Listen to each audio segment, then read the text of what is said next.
বিরতির পর স্বাগত। সোনামুড়া স্থানীয় ছোট ছোট ছেলে মেয়েদের মধ্যে নাট্য চর্চায় আগ্রহ বৃদ্ধির উদ্যোগ গ্রহণ করেছে national school of drama theatre in education Tripura শাখা। রবিবার থেকে সোনামুড়ার নবদ্বীপ চন্দ্র ইনস্টিটিউটে মহকুমা বিভিন্ন বিদ্যালয়ে প্রায় 70 জন ছাত্রছাত্রীকে নিয়ে শুরু হয়েছে 20 দিনের এই নাট্য প্রশিক্ষণ কর্মশালা। অনেকেই বলে থাকেন যে নাটক সমাজের দর্পণ, এর মাধ্যমে প্রতিফলন হয় সমাজের ভালো মন্দের নানান দিক।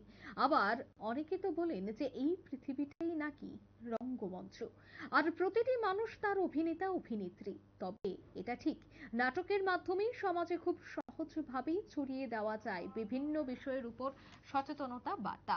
যুগ যুগ ধরে চলে আসা এই শিল্প কর্মটির চর্চা একসময় ভালোই হতো সোনামুড়ায়, কিন্তু প্রতিযোগিতার ইঁদুর দৌড়, নেশা বাণিজ্যের রমরমা, সীমান্ত ঘেঁষা সোনামুড়ার যুব সমাজে একটা বড় অংশ আজ যুক্ত উল্লেখিত অবৈধ কার্যকলাপে, এমনটাই অভিযোগ। যার ফলে একথা খেলাধুলা, শিল্প, সংস্কৃতির ক্ষেত্রে অনেকটাই অনীহা চলে এসেছে এবং উপরের সারিতে থাকা সোনামুড়া এসবের চর্চা আর হয় না ঠিক আগের মতো। যখন তাই এই মুহূর্তে এক প্রকার নয়া উদ্যোগ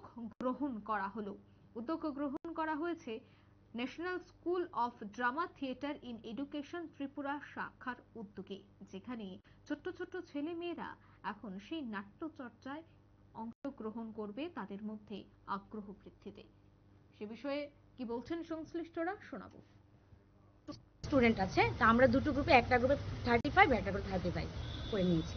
মানে কি শেখানো হবে, কারা কতজন ট্রেনার এসেছেন এখানে, এটা যদি একটু বলেন।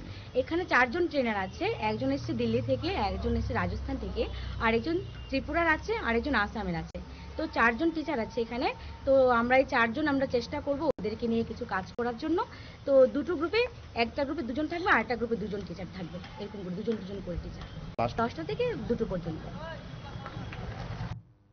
আপনারা শুনলেন তাদের বক্তব্য। মোট 2টি গ্রুপে এই প্রশিক্ষণ দেওয়া হচ্ছে। কর্মশালায় অংশগ্রহণকারী প্রশিক্ষণকারীদের 20 দিনের প্রশিক্ষণ শেষে নাটকের উপস্থাপন, এমনটাই কিন্তু জানানো হয়েছে। আর এই ধরনের একটি কর্মসূচি গৃহীত হোক, সোনামুড়ার শিল্প সংস্কৃতি প্রিয় সাধারণ মানুষ অনেকটাই খুশি এই ধরনের নয়া উদ্যোগকে কেন্দ্র করে। তাই গ্রীষ্মের ছুটিতে নাটক কর্মশালা শুরুর দিনে প্রশিক্ষার্থীদের উপস্থিতি ছিল বেশ লক্ষণীয়।